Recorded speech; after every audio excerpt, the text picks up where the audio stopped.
president of this board for airplane. Yeah, We had a board right. member die in office? Yeah, Well, Yeah. lost at sea in an airplane. right. Ooh, Yes. yeah. They never found anything about it. Well, then there was Reed, right? Okay, it is 7 o'clock. Why don't we begin? Welcome to the regular meeting of July 12th, 2016 of the Coastside County Water District. Joanne, roll call. Yes, Director Coverdell. Here. Vice President Reynolds. Here. Director Feldman. Here. Director Michelson. Here. President Glassberg. Here, please stand and join me for the Pledge of Allegiance. I Pledge allegiance to the flag of the United States of America and to the republic for which it stands, one nation, under God, indivisible, with liberty and justice for all. Amen.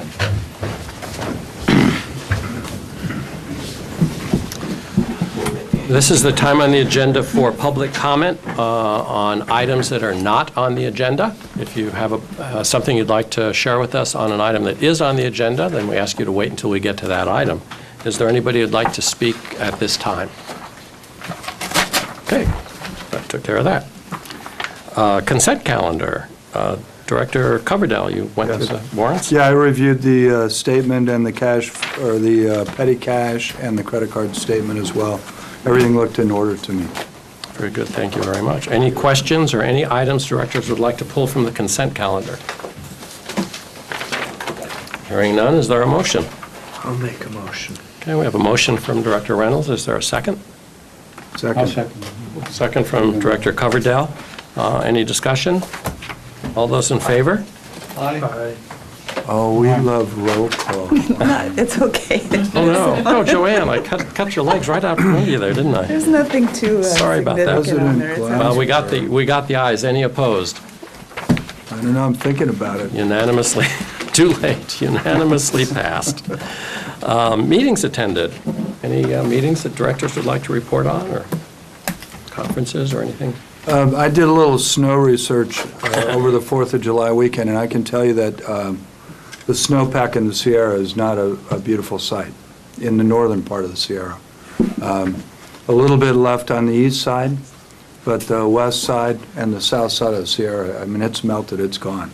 And the runoff is gone, too. A lot of the tributaries that are feeding, we were down as low as 4,000 on the Mokelumne River, and all the tributaries feeding into the Mokelumne had already dried up.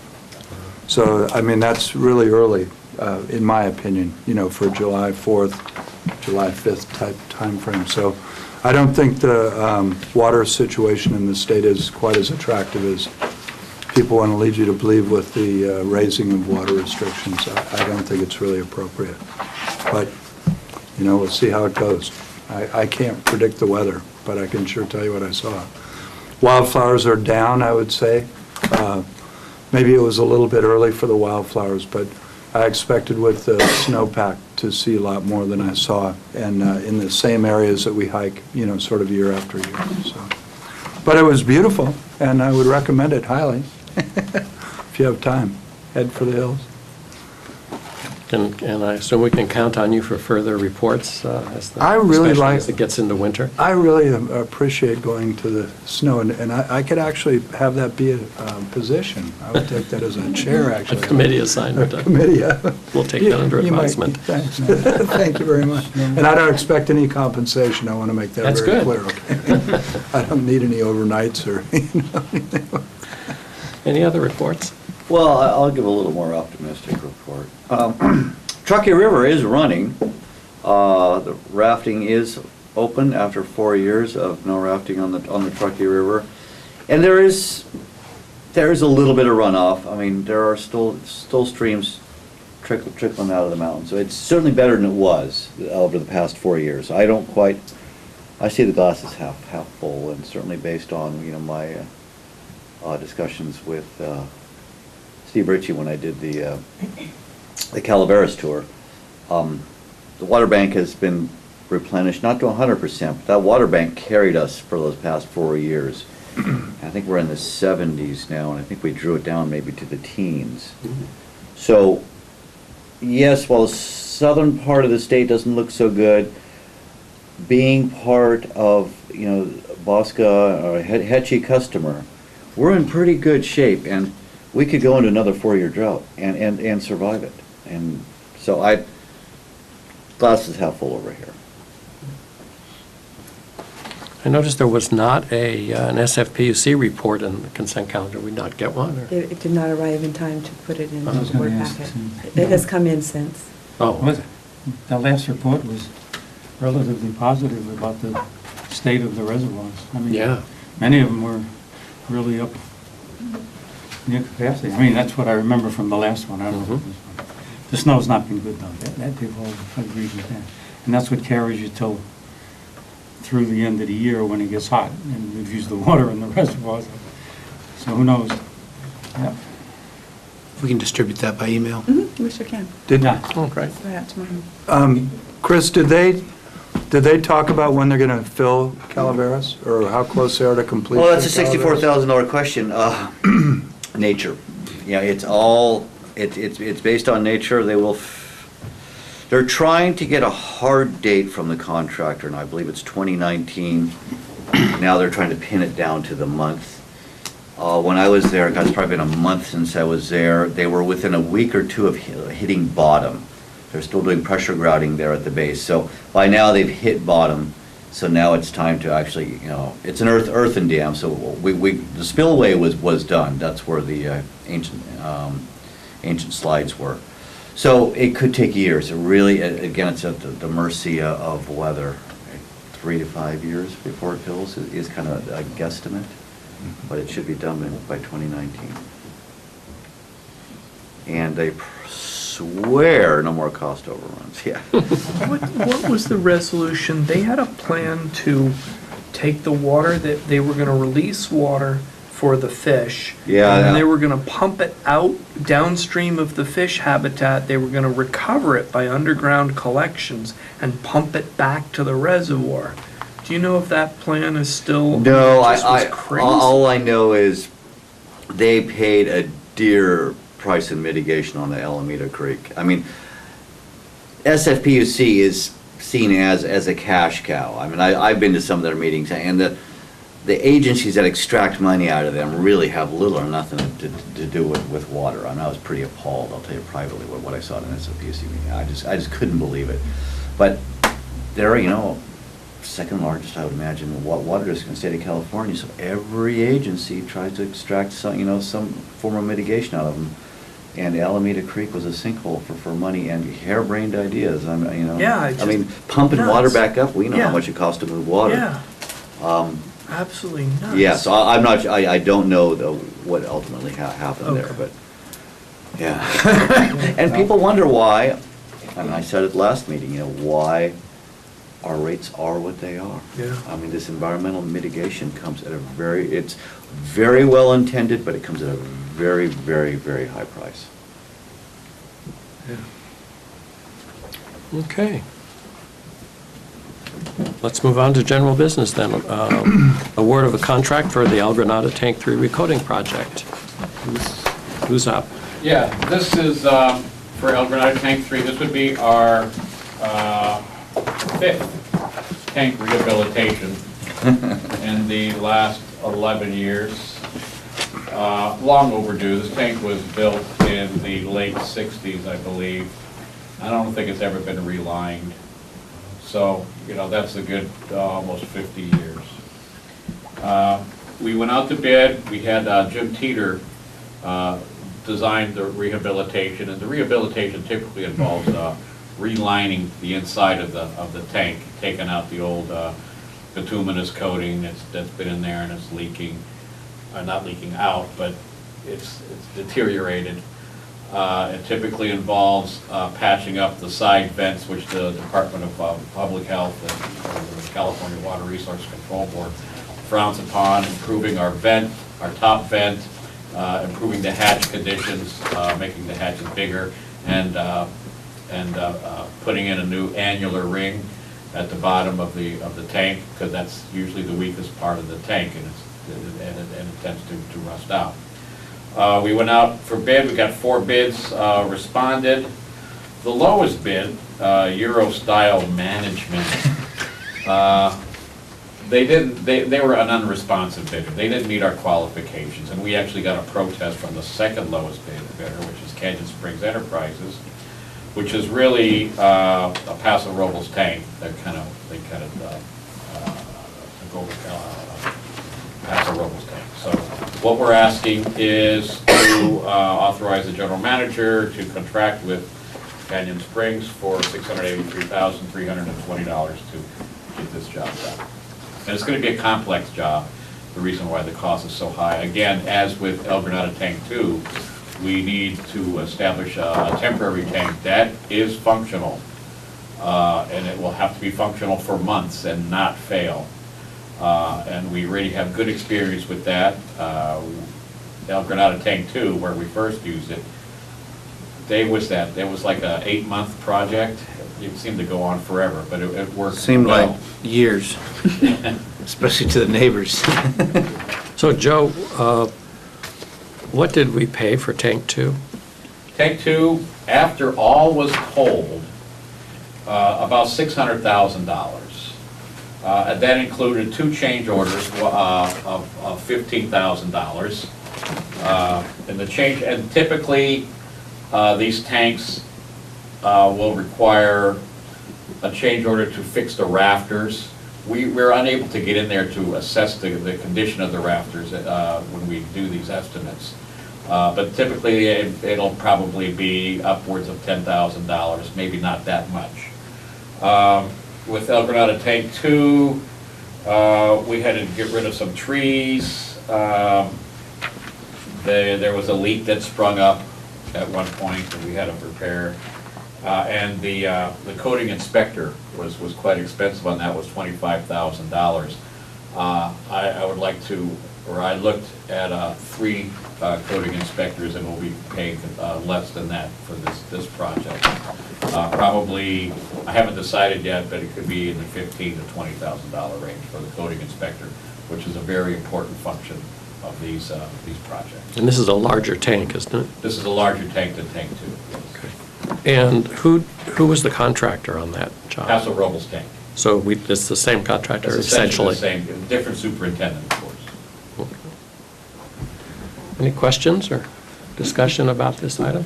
I lost that. Is Paso Robles associated with Canyon Springs now? Yeah, Canyon Springs bought out Paso Robles Oh, tank. so it's it's an outfit we've done business with in the past, even though they have a different name. Right, That's one. and they're very reputable. With the other guy found non-responsive prior to the protest by Paso Robles or Canyon No, Springs? because that protest came in almost the same day, or maybe the very next day, before we even had a chance to start vetting these things out. Oh, so they They knew. protested immediately? They knew. And that, the non-responsive result was a result of their protest, basically? Yes, You would have found it out had you gone without that? yes, yes. I just wondered what incident? Yeah, they have only had an A license, a contractor A license for a total of 3 years, and they weren't even consecutive years. Okay, no, but yeah, they put you onto it from a different direction, basically? Correct. Okay, I'm just checking. But we checked through the. You we would have checked to found it, Make sure the contract As part bidders of your meet our vetting Part of the requirements. regular vetting process. they just were on top of it, though, they knew. But they submitted immediately. I'm sure it's not the first time, Okay, but they've, And has Eurostyle been notified that Yes. we're deeming them Yes, non-responsive? and they totally understand. Okay. That's good. Yeah, that's From a convenient. legal standpoint, that makes life easier. so the action we need is to reject the low bid of Eurostyle Management as non-responsive and authorize a contract with Canyon Springs Enterprise. I'll make a motion saying what he said. Is there a second? I'll second that. Second. Motion and a second. Any further discussion? Joanne? Yes, Director Coverdell. Aye. Vice President Reynolds. Aye. Director Feldman. aye. Director Michelson. Aye. President Glassberg. Aye. Thank you. Do we get to pick the color? No. Blue, of course. Is there another color? Okay, moving on. It's always dangerous to get into color choices, especially with 5 guys. So the fiscal year 2015-16 year-end preliminary financial results. Mary? Yeah, as noted, the results are preliminary. I have accrued for bills I'm anticipating coming in, but we have a lot of activity that happens over the next couple months, and also our audit adjustments. But I will say, we actually, ended the year in good shape. We, when we went into the last quarter, we were still seeing significant declines year over year on our water sales and and from our projections. So we did have some pickup in the last couple of months, and particularly in June. And we had some pickup of property taxes as well. So in the end, with our revenue, we're down $409,000 with our water revenue, but we had some pickups with other revenues, so we were down roughly $95,000 on our revenue, total operating and non-operating. On our expenses, we actually had a good news story. We're $489,000 down under budget on water, partially due to reduced sales, but also the great work of Joe's team and getting Denniston, really pushing Denniston and Pelicitas Wells and over the year, and so we're able to get that savings. And as you know, we've rolled in a lot of that savings into next year's budget to hope, in anticipation of Denniston doing great things for us. The other pieces, we kept our other expenses down. We had 2 vacant positions we left open for most of the year. The water efficiency specialist, we didn't fill, and we had an office specialist that the position has been open since October. So, and then we had other savings in consulting, water and conservation costs and outreach, and electricity as well. We're down year over year in pumping, and we tried to avoid Crystal Springs as much as possible. So all good news. So we ended in terms of our, I was checking out our reserves, and we do have some loan repayments and things coming through, but I feel pretty comfortable with what we presented at our rate hearing on, and so I think we're in good shape going into the new year.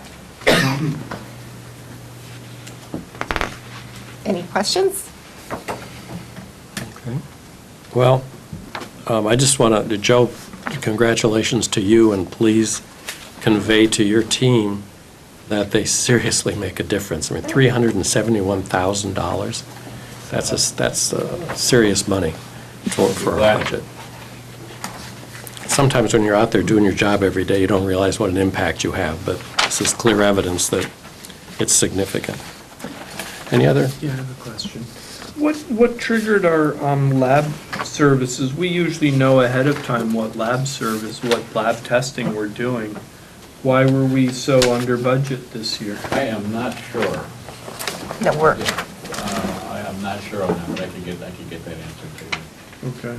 I'm trying to think if we had something that was, that we didn't plan for. No, we're over budget on lab services. Yeah, we're over budget yeah. on 16 grand. I mean, no, we're yes. We're usually under budget on that. Yeah, Yeah, because it's a known, you know how much testing Yeah. you're going to do. You negotiate with the lab what they're going to charge us, and so I'm just curious how we Yeah, we were running consistently, when I was reviewing the expenses every month, and we were running consistently, a couple thousand over per month. I think we're maybe, I'm assuming we're doing some more testing, or we Well, we probably also need did to. lead and copper testing, and that was. But we know when were we're going late to do on that, right? We were late on that. We were a year late on it, actually. So that the funds may have been appropriated the year before and weren't used. And then for this year, they weren't, or for the year in question here, they weren't. This was a bad year to be late on lead and copper testing. This is before Flint. We were an early adopter of being late on lead and copper testing. And we had no hits on lead. I don't know if we get credit for that. We generally do pretty darn good as far as our corrosion control. Pat, you got any comments on our $53,000 legal overrun? Yeah, we didn't help to keep your expenses under budget this year. I can Sure. see. So there were some extraordinary things that we were involved in this year.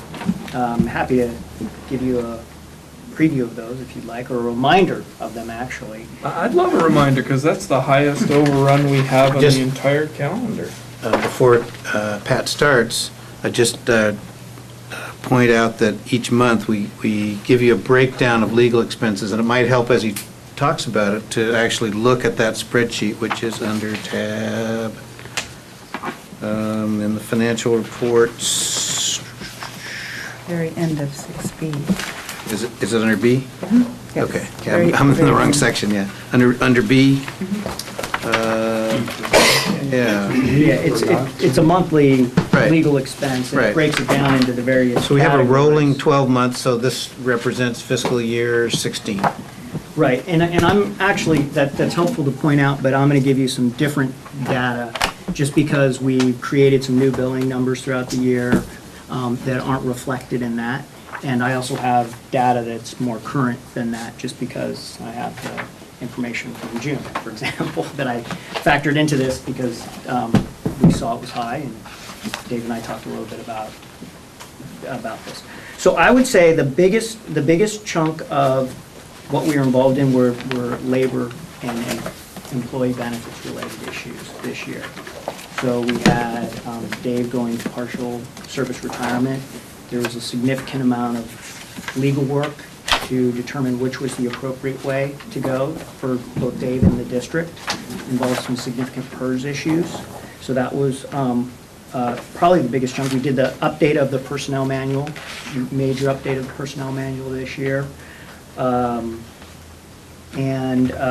There were some PERS audit issues that we've gotten into later in this year that will be factored in, that aren't factored into that sheet, but are factored into kind of the overall expenses. So I would say that's the biggest chunk.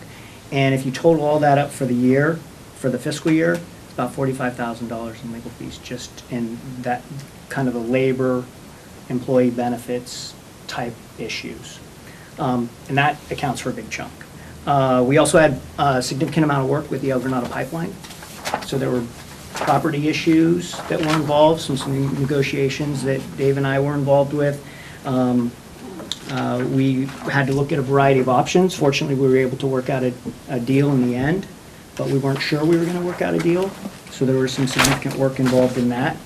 Some recycled water project issues throughout the year that peaked up throughout the time. So El Granada pipeline, just all the different things with acquisition of easements, environmental issues, planning commission issues, some committee of Green Foothills issues that came up. About $14,000 in legal fees for just everything involved with El Granada pipeline.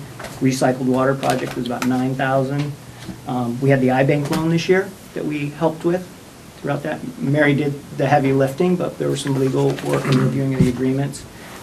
Probably about $5,000 in that. So if you add those up, we're probably right around the $60,000 budget item going over there. And then let's not forget that the water transfer stuff that we do, we get reimbursed as well. So would be a discount from that, about $5,000 or $6,000 for work that we do, but the district gets reimbursed.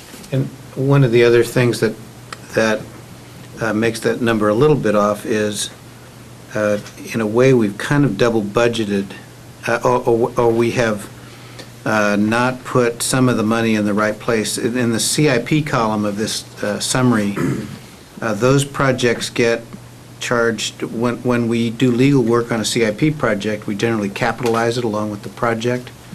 And so that number showed up in the expense, in that expense of 123, is that correct? I think it's, because the numbers I have are, anyway, we need to make sure that the CIP numbers are correctly Yeah. reflected in the CIP. So, and in addition, the total legal cost that you're looking at includes some water rights work as well that Hanson Bridget did not do, that Chronic and Shanahan did.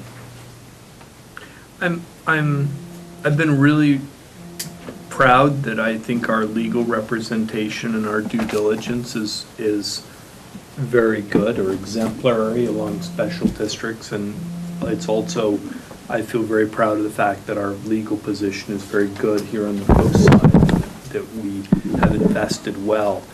I worry that because this is a time and materials contract, that it seems it would be, I'm curious if there would be a way for Hanson and Bridget to sort of look at the year's budget ahead of time when we're doing our budget and sort of say, hey, our experience is we estimate this will be 60,000, Dave concurs, it's a good number, but then Hanson and Bridget says, look, if it goes, more than 25 or 50% over this, we'll cut a rate, you'll discount your rate, or some way that you have a vested interest in helping us control our legal costs, because to the public looking at this, we've gone ahead and allowed a time and materials contract to go much higher than what we budgeted and planned. And it seems like that would, if there was a way to make a partnership where Hanson and Bridget is helping us control those costs rather than just saying, well, we have this legal work. And I'll go right back and say what I started with, that I think the work that's been done by Hanson and Bridget has been in the best interest of the district and protecting legal interests that we in no way want to be vulnerable to. But if I'm talking to the citizens about it, it would be really nice to have a way to show that there's protection on that high end of that. Is that something you could think about, or mull over a cup of coffee and I'll get the bill tomorrow, or? That's a great point. Thanks for bringing it up. First of all, let me preface, thank you for your compliments. I appreciate that. And I can tell you that I personally, and I and Dave and our firm are very sensitive when it comes to legal budgets and legal costs. And Dave and I will often talk at times, hey, is this where we want to spend our legal budget, or are there things? And I'll, I don't think that this is a place where we should spend the legal budget. You can't help when certain things come up periodically. But I would be happy to sit down with Dave, Mary, a committee of this board to talk about different fee arrangements, alternative fee arrangements, what they're called. It's something that our firm we're constantly thinking about how we can provide the same great quality legal services in a way that is, you can budget better, for example, would be another way of approaching it. And it does take compiling data. Fortunately, we've got a long history with this district providing legal services. There's a big gap in there. I don't know why, but there was. But we can fill that gap with knowledge. But I'd be happy to do it. And the way that it's been done, just so the directors can start thinking about it, is we've done it in different ways. We've approached it where we have all partners charge at the same amount, all senior counsel charge at the same amount, and all associates charge at the same amount. Right now, the way it's structured is there's different rates for different attorneys. And the historical way that we've approached this, and it's kind of changed with the industry, this goes way back, is your general counsel services get billed out at a lower rate than the special counsel services. So for example, my rate is really low for you as far as industry standards. But our labor and employment and employee benefits rates are higher than mine. They're still very low because we give a significant discount to our public agency clients. But you'll see when you look at the bills, our labor attorneys are charging out at higher rates than me. So that's one way to provide some predictability. So it doesn't really matter what the legal issues are. Any partner is going to get charged the same rate. Okay. Yeah. And then one way that we've carved that out is when you get involved in specialized litigation. Right. just from a firm economic standpoint, we need to do something different. So that'd be one approach I've been actually thinking about a lot for this district and some of our smaller water district clients. Another approach is exactly what you suggested, is let's figure out the year, let's have a retainer arrangement. Let's figure out what goes into the retainer, your kind of routine services. Yeah. You figure it out either on a monthly or an annual basis. Yeah. But then there needs to be some carve-outs, because things like your general manager going on partial service retirement, Right. you can't anticipate that. Right. And that involved a significant amount of PERS type work. Which is, again, the highly specialized. Or litigation is Yeah. another example, Oh, where yeah. it's like, you can't plan when you're gonna get Right. sued. Yeah. And when you get sued, depending on what it is, Yeah. it could involve a significant amount of work and legal fees. Yeah. But we are happy to talk about ways that we can approach this in a different way, because we're starting to do a bunch of different things for different clients because of questions like Yeah. this. How does our financial billing for a water district this size compare to other districts? Are we in the average? Are we low? Are we high? It depends. I can tell you that among the water districts that I represent as general counsel, Yeah. this is one of the most complex little water systems that I represent, just because you have local supplies, you Yeah. have water rights, Yeah. you get water that comes pumped over the hill. You have thanks to some of the directors that we're involved in, you have a different rate for San Francisco water that's lower. Yeah. And you're kind of isolated here on the coast. Some of the other water districts I represent, their sole source supply is San Francisco water. So they don't have treatment plants. They don't for have example. They groundwater don't have rights, pumping surface stations. water rights. So, Right. so this district is very complex, even Okay. though you're small.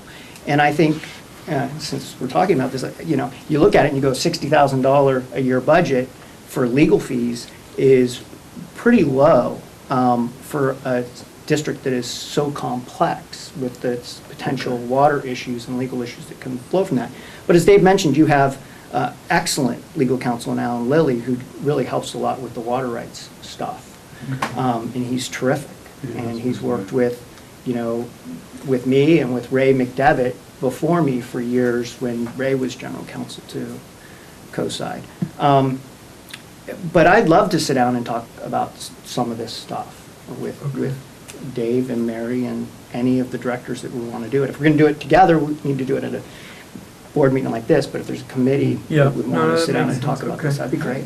And one of the things I wasn't familiar with was that you were giving us a discount on on the rates that you're charging us, so that's nice to hear. Oh, it's a huge discount. Okay. So just, since we're talking about this, so my private, I don't do any work for private clients generally, but my private client rate, I think it's $550 an hour. And for you, it's 303 or 302. Okay. And so if there's a way we can do something different, I'm all ear. Not that it Okay. necessarily would No, raise no. my rate, but, No, but, that's good to hear. That's important to hear, because as I'm looking at this, I just want to be able to say, okay, we're being mindful of the public funds and money. yeah.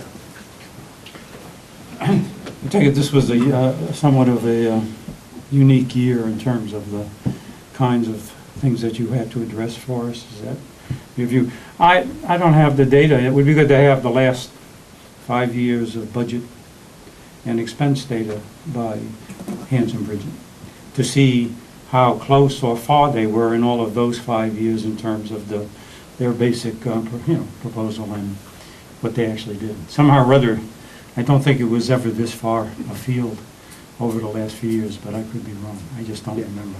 I don't think it has been. No, I don't remember it being so wide, a margin of difference between the budget. How is the budget placed in the budget? Who picks the number?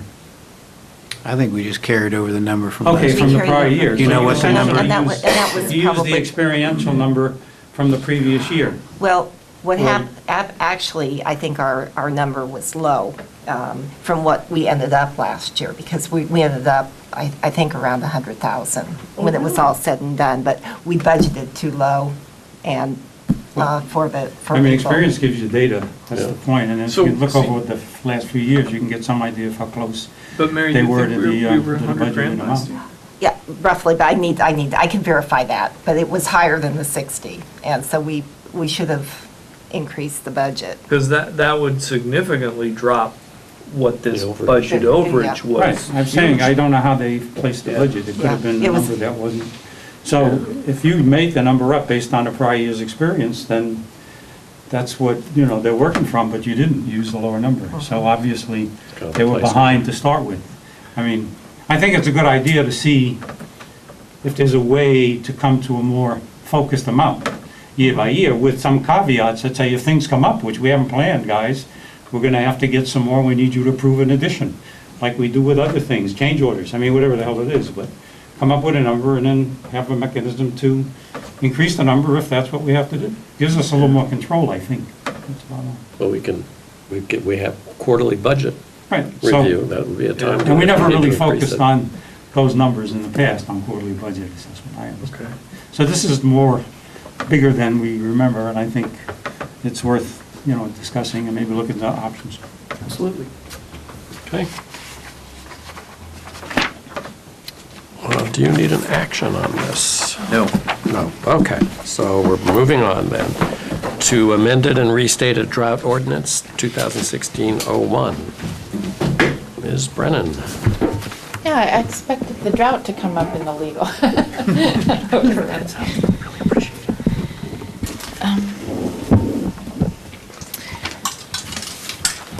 Okay, no PowerPoint presentation. We're going to be very efficient with this staff presentation.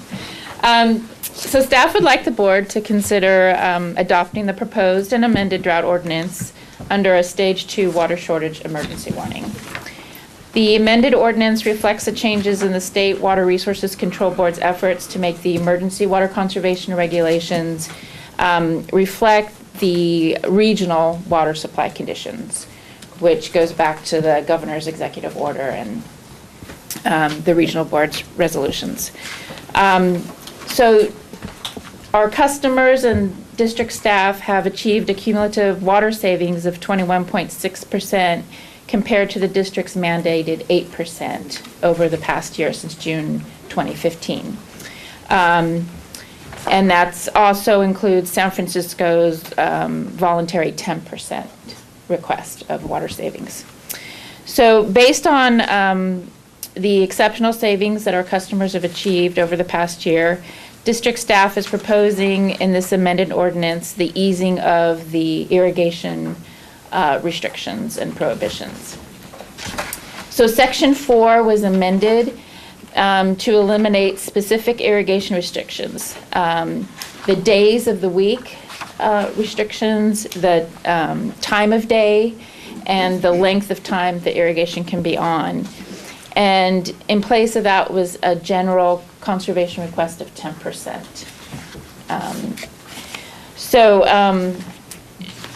To qualify for the lower water conservation standard that has been in the news a lot, the district submitted a self-certification of a water supply reliability for 3 additional years of drought. District staff submitted the documentation that resulted in a 0 conservation standard. The written description of the water supply reliability is posted on the district's website on our drought webpage. So there's a written description where we talk about all our sources and our predictions for the supply we can get from them over the next 3 years, and under the same drought conditions that we've been experiencing. And that was one of the documents submitted to the state board for our certification, and that is posted on our website.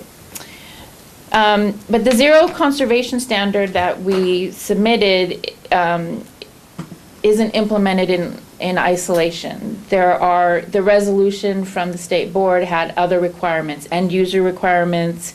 It had specific water supply requirements. We also have the San Francisco's request, it's going to remain for the 10% water savings over the next fiscal year. And in the self-certification, we basically, we're saying that we wouldn't, the upper limit to our production would be about 724 million gallons. So it's not, any amount of demand that we could meet. It's up to 724 million gallons. And that's total production, not sales, but that includes our non-revenue water also. So, so basically that's the highlight of the changes to the ordinance, that's the proposed ordinance before you.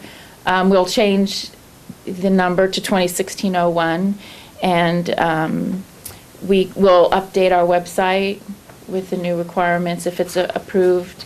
And if you have any more questions about the proposed ordinance. I first wanted to say how good a job you did on presenting this modification to the present resolution. The presenting of the governor's thing, the State Water Board's resolution, the struck copy of the thing, and the final copy was very good. Oh, good. Walked right through this, and I could understand right away how we got here. I have two questions, or maybe more than two. Item 4 in the State Water Board regional County Board resolution says, minimize financial impacts to low-income customers. What does that mean exactly in terms of the instructions to us as an organization, as a water district, to try and do that? That's item 10D in the detailed resolution. Of the State Board's 2016. resolution. What does that mean, legally speaking? Minimize the cost or the impact of cost on low-income people. We've talked about that in other meetings, about how do we do that? What do they have in mind? What exactly are they saying? And legally speaking, does that give us any latitude to do anything following this resolution as part of our drought stand, and what we do here in the drought? So that's my question. I read this and it said it right yes. there. And so you can't do it. So what Well, does that mean? I think Patrick probably can Yeah, I was just clarify gonna this ask more what than I you did. mean. I think they're putting that in there, they're recognizing that it's an issue. There's different initiatives going on with the Department of Water Resources and the State Water Resources Control Board to address that issue, because they recognize that because of Proposition 218 and the state's constitution, that it kind of ties our hands on giving discounts to a certain specific class of customer. So, it's not telling us, it's just, I think it's more of a placeholder and recognition that it's an issue more than that we have any direct ability to make any changes to that. But Patrick may want to. Great answer. No, I was going to say. That's it. what does that I mean, it's just, our hands are tied until there's a sounds good, change but they don't in the expect law. you to And do they're it. saying, hey, do something about it. And, the governor's order directs DWR and the State Water Resources Control Board to do something, so we're not bound by anything really in the governor's order. And then the DWR and the State Water Resources Control Board adopt these resolutions and say, hey, be thinking about how you're going to set rates that help low-income customers. And by the way, be in compliance with San Juan Capistrano, which is the tiered rate case that we dealt with No, I before. assumed that. And it is frustrating because so many agencies want to do something for their low-income customers. And it's our view, as legal counsel, that it's not in compliance with 218. And as Kathleen mentioned, it's really frustrating when you sit and watch this, because there's been proposed constitutional changes to Proposition 218 that would deal with this, because it's the proportionality requirement 218 that does it. Right. And then there is some legislative changes that were intended to modify the Prop 218 Omnibus Act, which is it's either in the Water Code or the Government Code. And the powers that be are fighting over which is the better mechanism to do it, saying that, well, this doesn't achieve it and this doesn't achieve it. So nothing's happened, unfortunately. I was just grasping at straws, basically. Yeah, Trying no, to it's- find if there was something I didn't know that, they were saying, hey, maybe there's a way for you to figure out it. Apparently not. Not yet. Not yet. And my second question, the way this is all stated now, it says that the irrigation restriction comes off, which means that from 2 days a week on odd sides and 2 days a week on even sides and 2 days a week on, when you have both, I don't know, whatever it was. We go to open season, we open Pandora's box, or do we set a 3-day or a 4-day type situation with some limits? I want to use more. I think we need to, we were hoping to be able to take advantage of this to do that. The thing is, do we go the whole way, or do we do it in a step-by-step manner, maybe 3 days to start, open it up, see what happens? 4 days. Or do we just say, it's okay, any day, as much as you want? That seems the big change all at once. It seems like, we were pushing something that we pushed and, it didn't have to be quite that simple. I'm just asking. No, I think it's a good question, and I think that people pay a lot more attention that when we put out a campaign that they need to restrict, then people will pay attention to our easing the restriction. This isn't going to be front page of the newspaper, and so my thought is that people will be slower to reprogram their timers, and people may gradually increase. But it doesn't strike me that our making these changes is going to cause a significant increase in water use. And Kathleen, you might have more thoughts on that, but we're at 21% and we're supposed to be at 8, right? So Yeah, our cumulative is 20, yeah. we've got a lot of margin here for a couple more irrigation timers to turn on with less restriction, and Yeah, I mean, that, Did you say we had to announce this in some fashion? I thought I read that somewhere. You have to publicly well, we'll notify have people to, that if the ordinance is passed, we'll Right. publish it in the newspaper, but in the legal section, I don't know how many people. No, I'm No, saying. it's Go great into the legal reading, really. But we would update our website and No, I'm really worried about you. do some other outreach. It is a gamble to take, I read the legal stuff all the time. to see a rate of, our water use increase. I mean, that's my fear. But we do have some buffer. It was something we'd have to watch closely, and if it looked like we were consistently not meeting our water savings goals, then we might have to look at implementing, restrictions again. But, So you mentioned 8%. The 8% has gone away. We don't have an 8% mandatory conservation standard anymore. We have self-certified for zero conservation. So we've shown the State Water Board, according to their protocol, that we have enough water to get through the 4 more years of drought scenario. So that gives us some flexibility. San Francisco is still asking for 10% voluntary conservation, and that's what this does. We're not backing off on stage 2, which is a drought warning, so it's consistent with the message that we're still in a drought. But and there's still the end user requirements where, we don't want runoff. right. No, I In So saw a lot of things in place still. irrigation that's been. I think I would question what the real effect of the 2-day-a-week restrictions has been.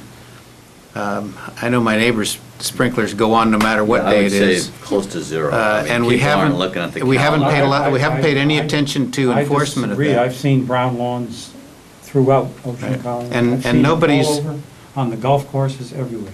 I think people have stepped up to this. Otherwise, you wouldn't have seen 22% reduction. Right. Somebody has stepped up to Well, I think this. people have stopped watering, but I don't think Yes. people have clearly stopped watering just due to the bill. But I don't think that people are looking at, well, today's Tuesday, oh geez, I'm gonna have to let that flower wilt till tomorrow. I would say there's zero of that Yes. going on. Our supply allocation, I believe from Bosca is what, 570 million gallons? Well, our normal supply, our normal guaranteed supply is about 800 million. So that's our, Yeah. that's our So normal supply. Under the drought scenario, at 674? Is that how- okay, I thought- 64. So I saw, I was copied on something from Bosca, and I thought it was 570, and, which begs the question, how many gallons did we sell last year? That was our budget. 540. Yeah, Another so- 540. It's not like, 50. 554. you know, Yeah, we're not even selling anywhere near our assurances. Right. I mean, We're what's way below. really driven, I would say, is economics. I mean, I'll come back to economics. I mean, yes, you know, people are getting pounded to death on the drought, but I think economics are causing people to let their lawns go brown. I don't think it's necessarily, you know, the drought per se, where people are looking at calendars. We're not seeing in our production numbers any significant uptick. They're just giving The up. weather's been cool. Yeah.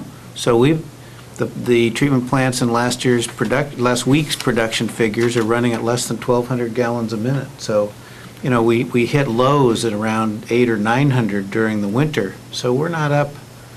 You know, we've been at most a 1.5 times the lowest rate that we run, and that's still a pretty low rate. So we have gotten a boost out of a significant irrigation happening on the golf course and at Skylon. Right. So those numbers have been pretty big the last couple of months, but so far we haven't seen it. But I think the point is good. We don't want people to feel like the drought is over, because it's not. And we don't want to give people whiplash by saying, oh, everything's okay, and then 10 months from now, if it doesn't rain in the winter, saying, oh, we're back in heavy restrictions. So, and I think, we talked about whether it would be appropriate to back off on the stage 2, and decided that wouldn't be, so. I move we approve the amended and restated drought ordinance 2016-01. I'll second it. We have a motion and a second. Is there any further discussion before we vote? Joy? Yes, Dr. Coverdell? Aye. Vice President Aye. Reynolds? Dr. Feldman? Aye. Dr. Michelson? Aye. President Glasper? Great job. Thank you. Thank you very much, Kathleen. Thanks, Kathleen. Great job. Okay, moving. Nobody go anywhere, I lost my pen. Okay, moving on to the next item is meter change and advanced metering infrastructure projects. Who's that going to? Well, I'll introduce it. This is something that we have, well before Mary arrived, we've been talking to the board about this. It's been years now. We started out when this... Decades. Well, and I wouldn't say decades. We started out when this was a pretty cutting-edge technology. Now it's more and more widely adopted, and we're not going to be the pioneers getting the arrows, and so we've been doing a lot of work on this and think it's time to move ahead, as we've discussed in our meetings in the budget and with the facilities committee. So we want to give you an idea of just an overview of some extensive research we've done and piloting of this equipment that we've done, I would say over the last year. And just to summarize where we're going, we would like to, based on our research, which we'll describe for you, focus on Badger ultrasonic meters, and we want to buy those as a sole source, not exactly a sole source, but we'd like to focus just on Badger. And after looking at all the alternatives for advanced metering infrastructure, we want to recommend Aclara Technologies advanced metering infrastructure.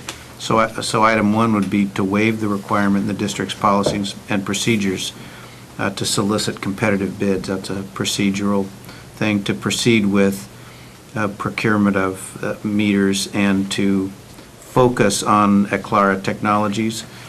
Action 2 would authorize us to begin buying meters up to the amount we budgeted for this fiscal year.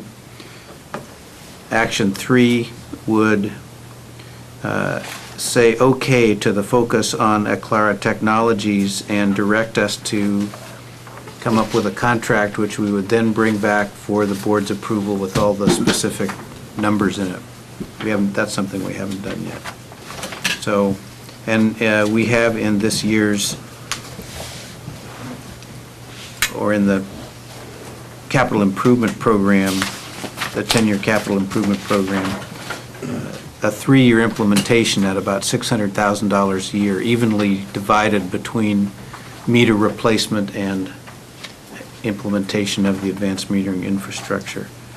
And with that little introduction, I'll let Mary talk about some of the details of what we've looked at and how we've come up with these recommendations. So do you want to flip the slide? Okay. Next slide, okay. Next slide. Actually, 2 slides. We said all that. Okay. So we have been talking about this for a year, and we've done, staff has done a lot of research. Kathleen has been assisting in all the research and helping to drive it as well. So as we've mentioned in the past, our meters are really old. We have 57% of them are older than 15 years, and 43% are older than 20 years. And so, AWWA recommends replacement of the meters between 10 to 20 years, depending on size. We know that mechanical meters slow down with the age of the meter, which could mean lost revenue for the district. And so regardless of AMI, we do need to replace our meters and make sure we're on a program to do so. So we have been looking at the ultrasonic meters and have spent a good deal of time researching, and basically these meters, they're guaranteed accuracy for 20 years, and you can't get that with the mechanical meters. There's no moving parts, so you don't have meters that get stuck. And there's some built-in ability to detect leaks, backflow, meter tampering. The other great thing about these ultrasonic meters is that they have much higher resolution and ability to read the lower flow rates that our meters don't read. So this was our experiment. And this was a Director Reynolds suggestion, by the way. Director Reynolds. And we'll have to get an update on how your meters are doing. Wow. But So these- you guys know what I did at my house and they did here was we installed an ultrasonic and one of our old mechanical meters In line, in yeah. line. And so they both are reading the same exact volume. And if you look at these numbers, you'll see the difference. And I'm showing more at my house, but mine was an older pre-existing meter that I put it in line with, whereas here it was a brand-new meter. They put it in line. I think frankly, I will be honest, I didn't expect the brand-new meter to underread as much as it did in this case. I knew that my older meter should underread, but I didn't expect a brand-new one to underread as much. So this is roughly about 5.7%. Yeah, I was just gonna do the math. So if you're doing the math. I mean, obviously, these are very low flows, but that's what we have in a lot of situations with our customers. And so there are, opportunities here. The other thing to point out is these ultrasonic meters cost significantly less than the census meters we've been buying. Yeah, I was gonna ask you, how much are they? In quantity, we think they'll be less than $100 each. And a census And we've been is- paying about 150 or so. Actually, a little higher than that. I think Yeah. 142 or 100, yeah, something like okay. that for census. And then, Yeah. yeah. Then you have to put the. And then you have to put the device night, on the- yeah, another one. yeah. You have ice So- head. Mary, pull the end caps off of that so the guys, yeah, thank you. Oh, good, plastic. So we can pass this around. So, actually, so let me answer the plastic question, because I've Yeah. It's not gotten, a question, well, it was a comment. here's one of the Correct. concerns. A lot of people have been worried about this. And so one of the things that I've been That's pretty pushing heavy, back though. to the vendor is simply warranty the plastic meters, that if they break or fail, we want you to replace them, and we'll then buy your plastic meters. And so far, I can't speak for the vendor, But when that's been brought up, the response has been really 2 thumbs up, that they'll warranty the plastic meters and stand behind them. Because it is true, we're buying these to anticipate putting these in the ground for 20 years.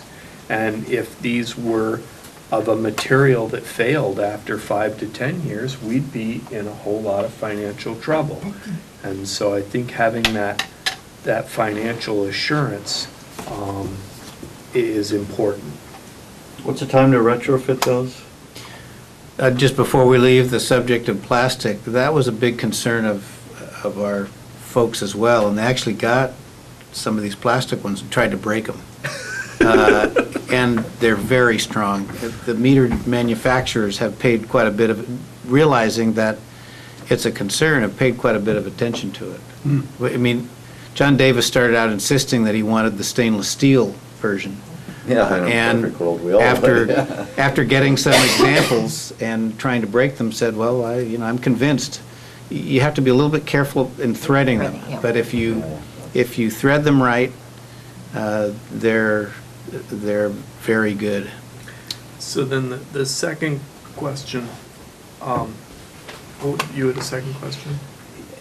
Time, we have a cost, what's the labor involved? So just swapping it is about 10 minutes. So 3 to 5 minutes to put on the knee pads, another, I'm old, I'm 55. I Yeah, gotta but be you know, the back. Gophers about backfilled all the meter boxes, so you Yeah, gotta dig out the dirt. so a lot of the guys, they'll use a small shop vac, and they'll just slurp it out. Okay, yeah. And then these are true unions, so the meter exactly fits directly in. You put in 2 new gaskets, you tighten these 2 nuts, and you're back online. And so it's a very, very quick, straight swap for swap. This is a uniform specified distance, so Okay, all yes, meters that's go pretty into that. clean, right. So. And how many pounds of brass do we get to recover and recycle? And what's the price per pound on brass these days? Will that offset part of the cost of our new We meter? have a lot of pounds out there, all right? Actually, this is a good point to comment that although we tested we did not get any hits on lead and copper, one of the components in our system that would have lead is our old meters. And so by moving away from the brass meters that we were using, we get away from that. And so that is something to actually note, that this is looking to more than just metering, but another way to eliminate a potential source of lead. Meters are a highly machined piece of equipment, and that machining exposed more lead than many of the other fittings. And the standard was a percentage of lead, not how much they leach. And so by moving to plastic, it eliminates that issue completely. And the price includes the lid? Yes. Yes. And the NICOR connection too. Which connection? The NICOR connection, you have to. There's a standard connector to the radio that you can get on any meter. So it's a standard waterproof It's a plug. plug. Are they giving us a Connector. gopher-proof cord? We can get that. with- Jacketed. We Yeah. can order them jacketed. Yeah, yeah. Well, and that's with our Aclara side So of it that we need cord to sticks discuss on into the a radio encoder. device? Yes, Yeah. That's part of the right, metering right. stuff that then Yeah. transmits it to wherever. We'll show those as No, well. I'm just trying to understand. Yes. Mine's just got 2 things screwed into the ground and you go look at that number. Right. That little thing plugs into something else, which I haven't Plugs seen. directly into the radio. It's a standard And where's the radio protocol. in the box? The radio, we'll show, since you're asking, we'll show you the radio. The radio will get mounted to the underside of the meter box lid. Meter box lid. Yeah, Right. or it could go on the General- side. Or it can go on the side. Generally, they've mounted them in the lid. That's a better idea. Meter box lid. There's yeah. another comment, and we just passed it around, but the board should be aware that this meter has less pressure drop going through the meter. So customers who are experiencing marginal pressure will see their pressure go up for our switching to these newer meters, especially at higher flows. So any customer who's using a lot of flow, they'll see better pressure coming through the. Battery life? We're asking for a warranty of 20 years. The battery too? Yes, absolutely, because it's useless without the battery, so we said fine, warranty it. And what's the, Meter. what's the mapping for the replacement? What's the orderliness of our Your replacement? house first. No, I don't want one, actually. Well, we're I get a gonna. new water line. Yeah. I mean, we're discussing and with the field crew, and John Davis and Joe, and we're talking about doing routes, certain routes at a time. Labor-intensive Because routes. and so we wanted to do Ocean Colony, for instance, because, that's actually, there's a fair amount of problems with, meters being filled with dirt and various things. And also it's a high usage area. Also looking at like El Granada Highlands. Yeah. And so that we can, so we're looking at the more difficult areas first. But we need to do routes at a time to work it out with our billing system. You get it first and I get it second. Radio in there already? No, that one doesn't have a radio, it's just a demo. It's very light. I was Yeah. gonna say, it's really new. There's not much heavier with the radio in New there. technology. It's just a circuit board, Very basically. light. Doesn't weigh. There's nothing Yeah. in there, yeah. So, I don't know. But the meter can go in without that first, right? Right. I mean, initially, you're See, gonna put it's meters in and childproof. then later attach radios? Well, Or it you're gonna is get something around where, we'd like to do it fairly, in order. We have to work through a process of Rubik's it. Cube. Bob, I'm thinking. We think the most efficient approach will be to go to the box, every meter box once. I'm just It costs, asking. yeah. what- So we're, Yeah. we're going to put in the radios and the meters at the same time. This is our answer, this is our implementation of PG&E's Yes, Yeah, right. right, world, right? right. This is Yeah. CCWD's digital world. And this, by the the Don't wider anybody get upset conspiracy. and say this thing's gonna send the wrong information. Contrails. yeah. Like, I'm just wondering. This time it's going to send the right information and people will get upset. It will until we tell them we know exactly when they're flushing and when Well, I'll show you in a few minutes. No, it's good stuff. It's just- we know your life habits too a minute. Well, yeah. I just want to say, my Pokemon box is Go, they know full. where you, everywhere you are. My box and is- water habits, Yeah. and there's no privacy. Just big snake, that's all. Big ugly snake. So this looks a little different on the screen, but with the bright green. But when we're comparing meters, we're partial to the Badger at this point. I do have a cam strap meter, and it's actually been a workhorse in Europe. It's very similar in pricing. I think, but we are bouncing around between Badger and Camstrap in terms of pricing. The big issue that John Davis doesn't like and what we looked at was the lid's flimsy. We're afraid it's going to break off and cause us maintenance issues, so down the road. But this is the other. One of the things that I think is important for the board to recognize is that when this was looked at by the district, we weren't really sole sourcing the product. We put it out for who's got an ultrasonic meter. And when you look at the chart, there aren't the numbers there, but the Camstrup actually came in competitive with the Badger. Census and Neptune were not. And what gives me a comfort here is that the fact that the Badger and Camstrup, we were in similar financial costing Seems less- numbers, Seems tighter. which makes me feel like we're getting a Seems really much good less price. We're not healthy. getting fleeced for the No, it's- Badger. just- Because there's something It's more about like how the we're iPhone. saying that it's gonna be Yeah, the sole other sourced. I wanna be very careful that we're not Yeah. paying more money, even though we're specifying the Badger meter. It's because of the We lid? really went through a competitive process and found the best price that we could get. Yeah, Neptune, for example, we were quoted $164 a meter. Yeah.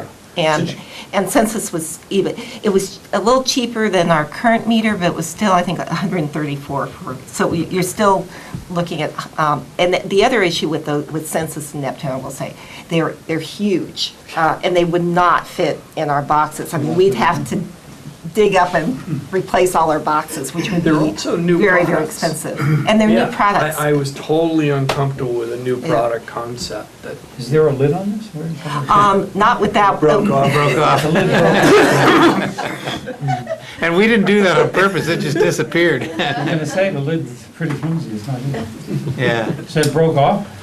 It just, That's not a good you'll advertising. see two little I notches saw that. between the beige and the black, and there's a little, the way the lid has a couple little tabs that fit in those, and if you do it too roughly, it comes right off. And something else to know is this display requires the lid to be closed when it's not in use. It's how they preserve battery life, that they It goes to sleep. yes, and so that lid is actually more important than just a cube. So the lid has to be closed in order for the thing to Correct. rest. But we're not going to be opening and closing the lid. This is supposed to be automatic meter. Well, we're not reading. getting this one. I We're under- going with the other one. Well, I understand, but I'm saying if we were discussing this as an option because it seems tighter and, we like it's compact and all those sorts of goodies, I mean, we're not going to be going in these lids. That's my opinion, because if we're going in the lids, then I think we got a problem. Yes, That's not automatic we do still meter. have, we will still go out and manually read, like if there's an issue. So it is important, you can You have get to be different able to get to the lid, information. right? When you close it, you can get gallons. You do have to get in. And sure. so we do want something that's functional. It's very critical. Yeah, but I mean, that's an infrequent situation. That's if there's a problem, right? Right, it'll be infrequent, but it is important. These are, Because if we're going for a frequent double check in the automatic meters, I'm not in favor of the automatic meters. Right, no, it's not frequent, but it is, we still have to be able to manually read. We would probably check it once a year. we have enough of these that even a minor problem like a lid problem, even if it affects 2 or 3% of the meters, is a lot of trips out to the boxes, and that gets expensive. So these are very similar meters in cost and function and reliability, and it just comes down to the little differences. The other thing that's worth knowing is that Badger's service in the field, in other words, if when Coastside County calls and asks for a replacement part, it's instantaneous. They drive out and bring them fast, and the other vendors don't have that reputation. Put it on a plane in Copenhagen, Not Badger, they're right here. Camstra. Where are they located? Do we know? Badger's up by Moran, Oh, they're so it's the really national local. meter place, and then Camstrup has an office here in California, but they're new, so we don't know how well they're gonna stand behind their product. Patrick, just to have it on the record, we're legally Yeah, I was gonna- comfortable with the notion of going with this process and not going out to bid formally? Yeah, it is fine, and as Director Reynolds points out, this isn't technically a sole source because there are multiple sources of supply, but what the district should be doing is waive its procurement policy, because your procurement policy says at certain procurements over a certain dollar amount, you will do some competitive bidding, so you do want to waive that requirement. This falls more tightly in an exception, a waiver exception for something that's in the best interest of the district. And you get to that conclusion because of this very lengthy process that your staff has gone through, where it wasn't a formal competitive bid, but it was certainly looking at different service providers, both for the Badger meter, and you'll hear soon, the technology as well, and kind of narrowing it down. So this district, as a county water district, is not statutorily required to competitive bid, so you're just governed by your policy, and you may waive that, which would be different if you were a different type of agency that had statutory requirements to competitively bid. Thank you. Another silly question, and these are in the ground, like the census is now, and it gets filled with water, which can happen. My box gets filled. No problem. They're They're totally, they can waterproof? operate underwater. Radios can Radio underwater for 30, and 20 the years, no problem?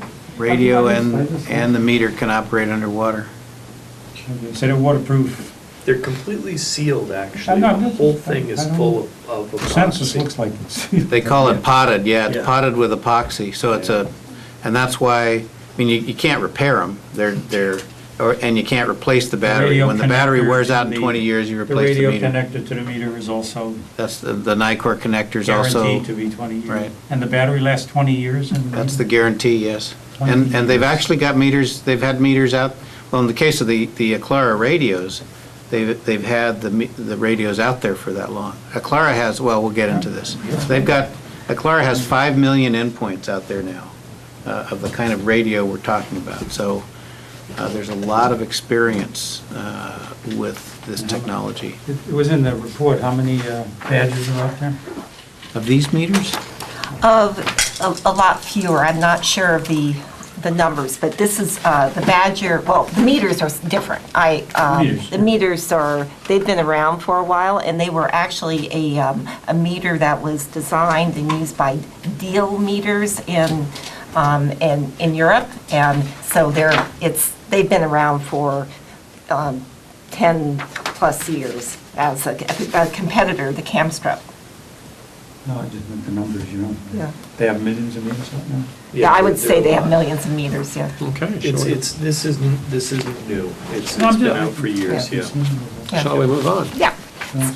So then we have the AMI part of this discussion, which as AMI provides for the meter reading data to be transmitted from smart meters back to the office on a set frequency, whether it's daily, hourly, and via data collectors and utilizing radio or cellular communications. So these readings then interface with our utility billing system, a data analytics program, and it can interface to a customer internet portal. So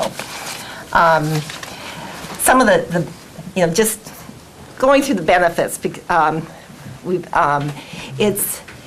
it reduces the manual reads, and it frees up the field work for leak investigations. I'll also say, though, it also reduces the risk of injury of going out and reading meters constantly. And we actually had a workers' comp claim this past month from an injury with reading meters. So it is something that you have to think about in terms of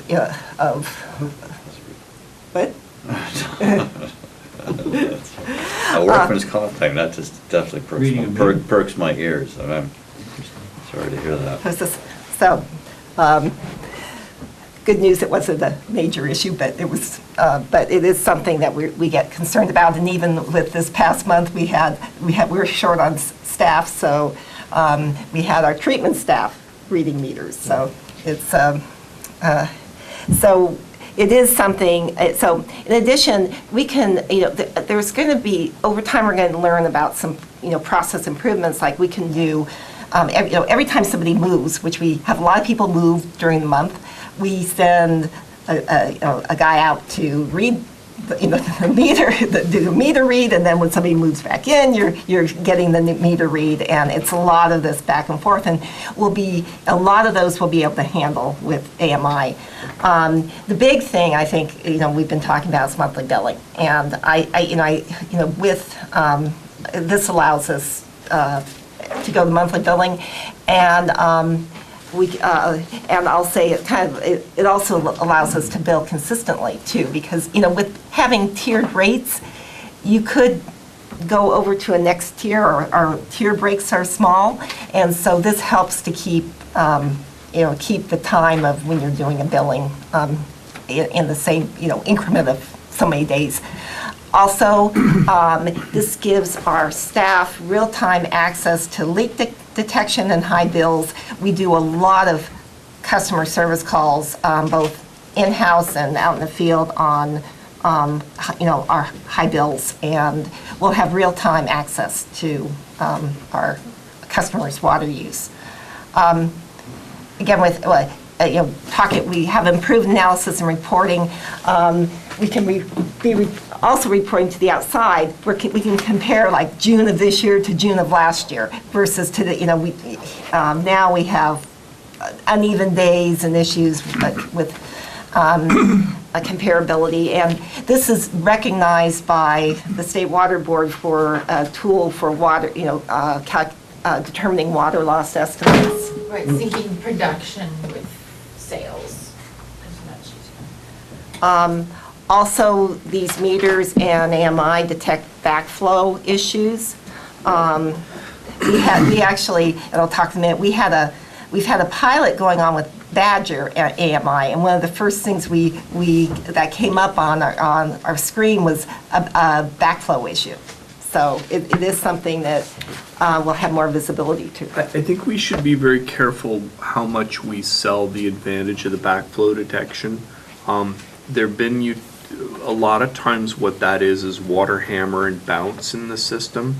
And so this is an area that I'm really cautious about as how excited we get on the value of this. And what's going on is the system normally, there's water hammer or bounces in the system that have been going on for 75 We years. could set the parameter, right? I mean, Well, that, in the early versions that came out, that wasn't user settable, so you get these triggers and alarms. So Right. the city of Ceres had 400 backflow alarms a week going off from the Badger software. And they literally had to turn it off and just say. newer ones you can. Well, I don't know. I just know that I'm very cautious when, I think we as a board should be very cautious about assuming this will be a great backflow monitor. I'm seeing ongoing cost per encoder, 89 cents. Well, we have two options. We have Badger and we have Aclara. And so. Well, I'm seeing, on the Badger column, I'm seeing 89 cents. For an ongoing cost. Yeah, so they basically, the Badger option is a cell option, it's different, and the Aclara option is a radio frequency data collector option. So what the Badger has is we put a cellular endpoint on the meter, and then the actual cell point reads back to a cloud source. And The so, Badger solution for the transmission. for the transmission. Versus the Aclara solution, which is the radio sitting next to it. Well, the radio, we would, I think we'd have 9 collectors around the district, like on tanks, and where the radios, Would it's feed to the- low frequency radio read that Our own it's cell proven. distribution system? What? It's our own cell tower system. Well, Radio frequency. So it's I mean, a small. the Aclara uses a licensed radio frequency that talks from the meter to the Aclara collector. What does From the the collector do? Aclara collector then communicates somehow, either by cell or by, if they can find a place to wire it to the internet, they'll wire it. But it backhauls to the internet. Yeah. But the main communication link is this licensed frequency radio link between the meter and the Aclara Tower. collector. Collect. Right. The Badger cellular radios, our guys loved them because they're so easy to put in. You just plug it in and you press a couple of buttons and it talks to the cloud and boom, you're in. So that's a good possibility. The Aclara. or the- No, I'm talking about the It's one Badger. with The little cell. Badger is strictly, our radio is strictly a cell radio. The radio that we buy is a cell radio.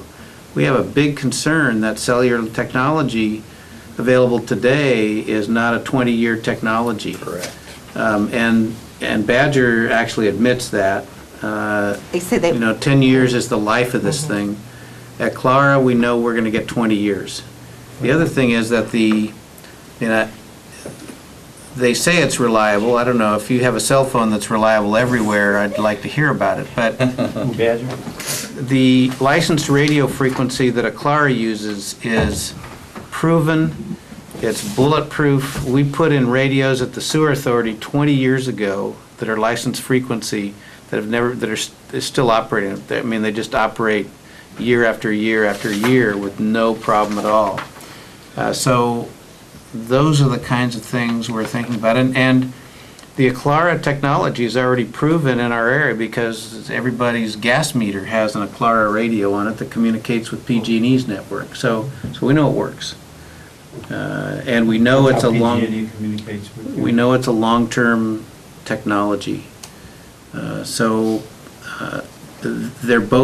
They both work right now, but the long-term cost of something that requires you to go out to every meter and replace it in 10 years is going to be far greater than something that is that'll last for 20 years.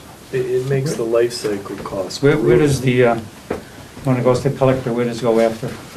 Well, that's an Aclara excellent, collector. yeah, that's an excellent question. It goes to Aclara's servers in the cloud, and the service that Aclara offers makes that their problem. So it's totally, we're responsible for putting in the radio at the meter, and then Aclara owns and operates everything else from there on and guarantees that our data will get to their server. So we don't have to care how Aclara gets the data from the collector to How do we then see that data? I'm sorry. here have we a go. system I'm here. glad you asked that question because we'll give you an example. My computer mind. Right. Well, so Aclara, actually, they have, this is Beacon, which goes with Badger, which is what we're piloting right now. We were able to do a very inexpensive pilot with Badger. So this will give you the flavor of what we can get. What happens with Aclara is they have administrative software that we could see, look for leaks, look for, understand what's going on in the back end, and we can see customers' activity. What Aclara does, they put out that they're not in the data analytics, customer-facing software business. So they are, there's now a lot of these companies out there doing front-end, customer-facing analytics that we would have to have an add-on of $20,000 a year roughly to, as part of, our ongoing AMI to get that. But the Aclara does a lot. But let me show you what Beacon does, because this No, I is... meant Beacon, not Beacon, this Beacon and Badger, right? This is Beacon Badger. Yeah, not but- Aclara or whatever. Yeah, but this... Once Aclara delivers the data, has the data wherever it is, Yeah. how do you see it? You look on your desktop? We'll look on our desktop. Okay, it's available at any desktop Right. here at CCWD to look at And then we- reports, to generate Right. information, et cetera. And it's available- You do the administrative, you do the work with the Right, stuff. yeah, we And do. it's available through a number of software package alternatives directly to our customers. Yeah. So our customer we can have a single login where our customer's looking at their account on coastsidewater.org. They can click over to the customer-facing portal for the meter data, and they can see their own data. They can set up their own high usage warnings. They Sure. can, No, I know.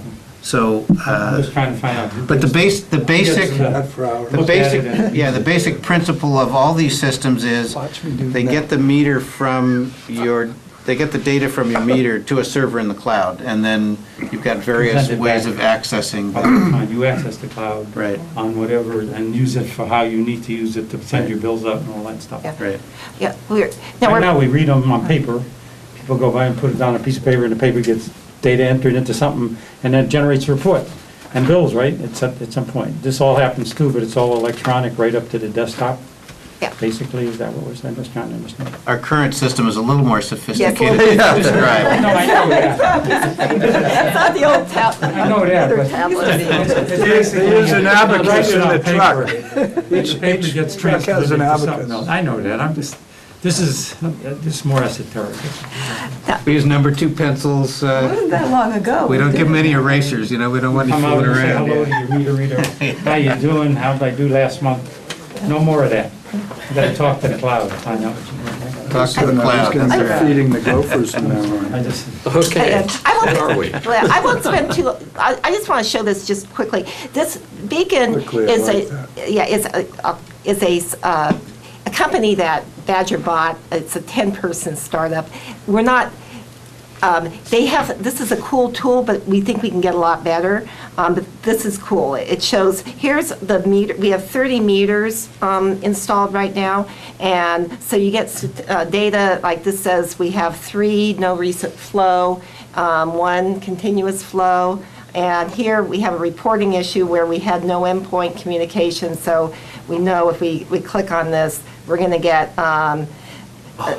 it's going to zero in. That's where the problem is. Right now, we don't have GPS coordinates in this, but this would go out to where the problem, and you can also see. Water warning. Privacy.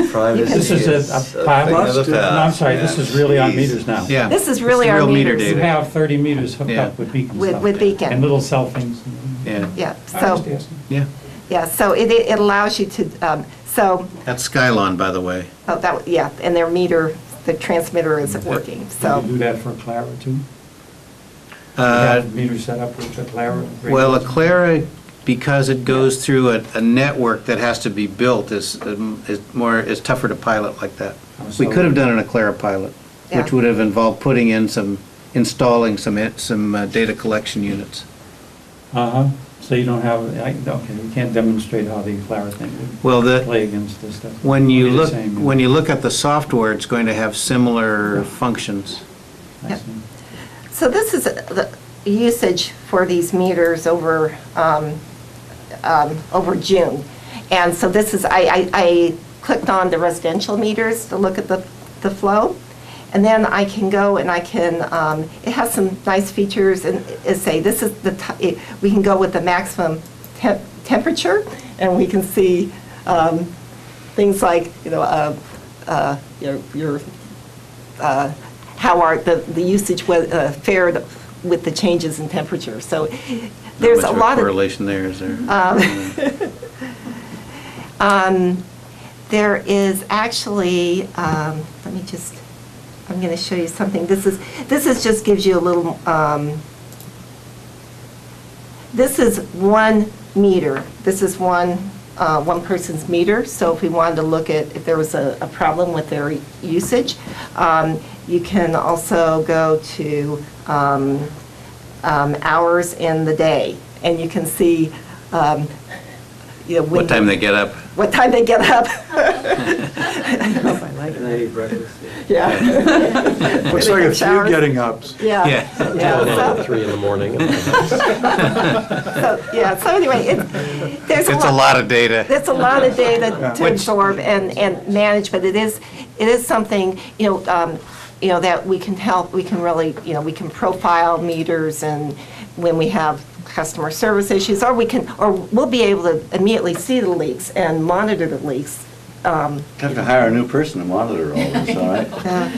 Data now, But at data the end of the analyst. day, the reason for the meter change in the advanced meter infrastructure is to free the present folks who have to go around and read these from having that as part of their business and to potentially bill monthly. Right. Is that right? Yeah, I mean, it's really good. look at the bottom line. These other things that it will do are good and value-added ways of looking at things that may become necessary as we observe problems and things, and whether the user does that is not clear to me. The question is which of these, the Beacon or the Clara, is the most well-supported in terms of being fail-safe and foolproof for us, so that nothing that we're not in control of, like their cloud and like their towers and like their collectors, will go out on us and leave us in the lurch. Because now we're talking with different technology, and that's my major concern, is the technology becomes much more difficult to be in control of, as well as the stuff that's being captured and stored. Bob, So those are my questions. it's a great question. The fact that the Aclara is used by PG&E. Yeah, piggybacking is PG&E. is it's No, I- just just okay, no-brainer, right, It's yeah. a hallelujah. Right. It really, it addresses your question beautifully. 5 million endpoints, Yeah. LA Department of Okay. Water and Power is going Yeah. all Aclara. Okay? So- SFPUC. So then Beacon would not SFPUC be- is all Aclara? I mean, it would seem that Beacon would not be a, Well, the other An problem option. with Beacon is it's cell technology, and the cell service providers have said they will not No, I'm not- guarantee I'm it not- I'm not because they arguing. want to be able to it's change. PG&E's vendor of choice at the moment, Yeah. is that right? Right. Okay, and my bill comes every month, there's never been a problem. Always the bill. And they haven't had a problem with it since, so, you know, I'm just trying to get something that's bulletproof, so to speak, and it seems like the Aclara may, but we don't have any sense of Aclara's approach, because there's no pilot for it or anything like that, that's all I'm asking. So, We know that it works. We know Aclara has given us a proposal that basically they've done a study of radio transmission in the district, so they have given us a proposal for building out the infrastructure. That costs about $85,000, $90,000. There are 9 of these data collector units. They basically guarantee that we won't need more if their survey was wrong and they need another data collector unit. That's on them. So they install that. So there's an upfront cost. And then with their managed service, they're responsible for operating and maintaining that whole network. So we don't ever have to go out and climb poles or go on ladders to fix the radios. They not only monitor the operation of that network, but guarantee it and provide those services. So we won't ever have to worry about the data collection units. The other thing that really concerned us about Badger is they've packaged the Badger. Even if you called Aclara and Badger sort of equal at the radio level, Badger does not allow you to unbundle their software from their hardware. So you're locked into the Badger software. Badger is not a software company. They bought some Skunkworks software company in Los Gatos that did this beacon software we were looking at.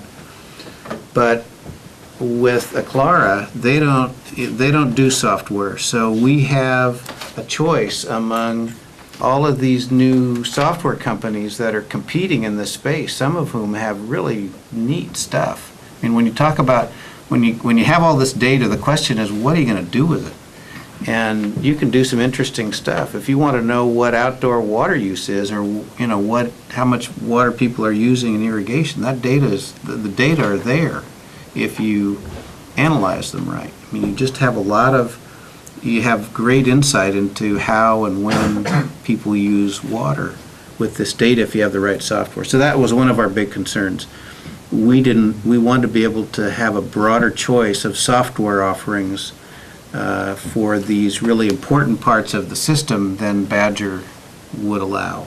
Is that above the 300 and the 300 for the, is that above the 300 for the meters and the 300 for the metering infrastructure, the advanced infrastructure? There's $1.8 million in this for 3 years. Right. 600 a year. So Is that software part of that, or is that a separate It's a- add-on to this to deliver further information than you would get just from the basic Aclara stuff? Basically, the software is a yearly agreement. So you go out, we contract with a company, and all the packages that we've looked at are around 20,000. So that's a year. another piece of this. So Yeah. So the Aclara Managed Network Service, It's- the charge to get all of our data to the cloud and to make that data available in the cloud is $40,000 a year. And then on top of that, there would be an additional $20,000 to $40,000 for the data analytics, customer-facing software. so Now, those once we two get there- $40,000 packets 80,000. That's are around. in addition to the one. It might be a little Or less. whatever it Well, is. yeah, That's Whatever maybe it there. is. Yeah, the It's in software addition to companies the are- $1,800,000 over the next 3 years? No. Have we, so, Is that The part of first, it? yeah, well, we don't, do we have that in the expense budget? That's for an this year? expense- that Okay, would so be an we- expense So, yeah, the budget answer item. is, yes, it's separate from the Just- 300,000 we have for this year is basically just Meters. hardware costs. On the Aclara side, it's buying the radios and building out the network. Yeah, the network's like. Right, and that's the network build out is a one-time cost. when you compare the annual cost of the Badger fully built out to the Aclara, they're similar. It's more. Aclara's a little bit less. Badger would be around $80,000 a year based on the number of meters we have times 90 cents per meter per month, right? 89 cents a meter a month. But the problem we have with the Badger is if we really like some cool software package that really does what we want, we'd have to pay for that on top of we'd have to sort of abandon the software they make us buy with their system and then buy something on top of it. So that's why we like Aclara better. They're software neutral, use whatever you want. They give us a basic package that gets their cloud data into our billing system and lets us look at it for the data analytics and customer web portal and stuff like that. We'll buy another package. So in the interest of moving this conversation along, are there questions that directors have that they need to have the information in order to make a vote? Well, yeah. I just have one question, and that is, has anybody estimated how much time and what the cost to the district of our in-house labor to install this is? I estimate $750,000. That would be saving with our guys doing labor. Well, that's a savings, but it's going to cost us $750,000? No, that would be, We're not spending that. We're not spending it. Yeah, so my question still is, has anyone estimated what we think we'll spend to install the meters that we're going to buy in the first round? Because we're going to buy the parts and install them in-house. What's that cost? I mean, how many hours or, how many dollars or whatever? What's the cost of that? We're going to, when we come back with the Aclara contract, we'll provide our detailed plan for how many meters per year and include that in it. Basically, in the first year, it's going to be 1,600 meters. 1,600 meters. Right. Stolosky & Gonzalez has been installing meters in San Jose for a couple of years now. They've got a crew of 3 that installs about 40-plus meters a day. So, that gives you a rough idea of, so we've got maybe 120 days or so of effort to put meters in. And we think we're going to have the programming part done by the customer service technician. Mm-hmm. So the field guys will do the physical work of installing the meter, putting on the box lid, doing the piping, and then coming behind them will be the customer service technician with the computer setting up the radio and configuring the account and all that stuff. So we don't mix the mud and the computer together. Mm-hmm. And the timing of this, will this be a winter installation? It will be as the field crew schedule allows, I think. Oh, I see. Okay, so we're not going to just make one big major effort where we don't have the ability to operate all these other things. No, I think it'll be, hey, we've got everybody here, we've got a week that 3 guys could spend on this, we've got a stack of these things, let's get out and put in 200 meters. I get it. Thanks. Thank you. If we approve this, are we approving that you will be able to spend $300,000 for the Badger, I'm sorry, the meters for this year? 300,000 is the committed amount. For that 1,500 meters approximately? Meters and meter box lids. Yeah, meters and meter boxes. Yeah. Okay, and then the second part, so you would be able to buy those. Yes. But the second part is you're going to contract for purchase of the, direct to negotiate and present a board approval for a contract with Technologies. Aclara. Okay. Right. So we're going to see another presentation. Well, we'll make it short. We'll come back with the Aclara contract. And is that going to be a 3-year contract or a 1-year contract? It will be a 10 or a 20-year contract. Okay. With Aclara. With an expense that would Yes. That's laid out. show us each year what we're going to So spend? we will present to the board the full contract with Aclara, and as well as all the dollars involved. And once we said okay, let's say we said okay at the next meeting on that, we'd start installing these meters. over a period of time, some 1,500 over a year. At what point during that period, after we put the meter and the radio in, would we theoretically be able to start reading them through the cloud onto our systems here? 10 minutes after you put the meter in, it's, So you're going to have the software already for So all of Clara this? has to, yeah, and Right. Clara has to install the network and then the meters. well, we No, I'm won't, just, we will not, we will not have to We will not- manually read these meters for any period of time once they're installed. well, there's still, whatever meters haven't, You've been showing. we haven't reached with our installations The ones will you've still be installed, read yeah. manually. But as soon as the person with the computer configures the endpoint for the meter, it's online and available. You know, you could go back to the office and look at the data the next time it's uploaded. So once you start running them, putting them in, you'll be able to Yeah, start using so the first step with the Aclara system is for them to install the data collector units. So that's an effort that probably takes 2 or 3 months. So we wouldn't be installing any new meters probably until late fall to late fall. Would Assuming it be we, appropriate to see the